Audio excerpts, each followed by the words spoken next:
मौसमियाती तब्दीली से निपटने के लिए बरवक्त इकदाम ना किए तो मुस्तकबिल में बहुत नुकसान होगा।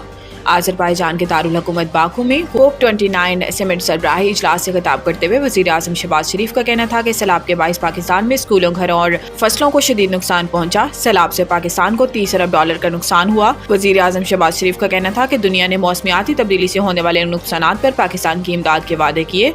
COP28 में किए गए वादों पर अमल दरामद होना चाहिए।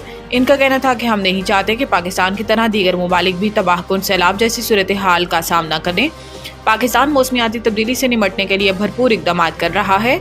वज़ीर आज़म ने कहा कि हम नहीं चाहते कि हम नेशनल कार्बन मार्केट फ्रेमवर्क पर काम कर रहे हैं।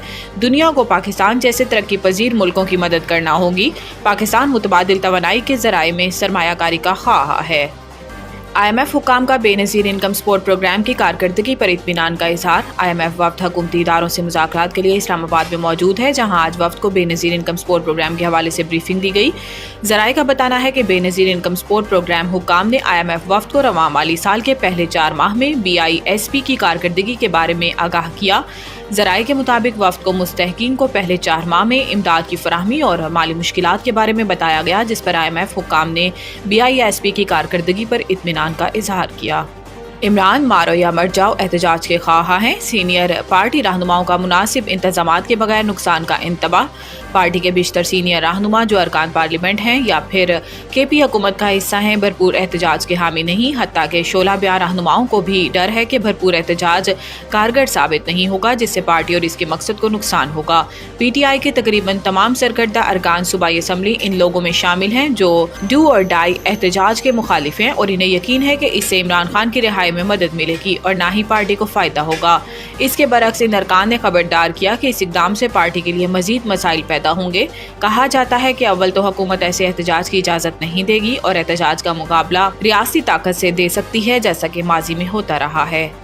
हुसैन नवाज ने पानामा JIT केस में खामोशी तोड़ दी। टेलीफोनिक इंटरव्यू में हुसैन नवाज ने जस्टिस एजाज अफजल खान के पानामा फैसले से मुतल्लिक दावों के बारे में सवालात का जवाब दिया। पिछले हफ्ते जस्टिस एजाज अफजल ने इस नुमाइंदे के साथ बात की, जिसमें इन्होंने अपने फैसले की तफसीलात पहली बार रिटायरमेंट के बाद बयान की। इन्होंने केस के पस मंजर JIT के अरकान की तश्कील और इंतखाबात के बारे में बात की और केस के फ़वाइद और नुकसानात पर रोशनी डाली। हुसैन ने रिटायर्ड जज एजाज अफजल खान की इस एतराफ़ को जानिबदारी और कानून के बुनियादी असूलों का मज़ाक करार दिया, जिसमें इन्होंने JIT के मुंतखब करदा अफसरान को व्हाट्सएप कॉल्स के जरिए शामिल किया। इन्होंने कहा कि अगर शफाफियत मतलूब थी तो इन्हें खुद शफाफ होना चाहिए था। JIT की तश्कील में धांधली और खुफिया व्हाट्सएप कॉल्स के जरिए क्या वजह थी? अगर इन्हें JIT में ईमानदार और शफाफ अफराद चाहिए थे तो वो खुली अदालत में कह सकते थे और कोई इनको रोक नहीं सकता था। इसकी बजाय इन्होंने पसे पर्दा जाकर अपने मुंतखब करदा अफराद को शामिल कराया और इसे सरकारी रिकॉर्ड का हिस्सा नहीं बनाया।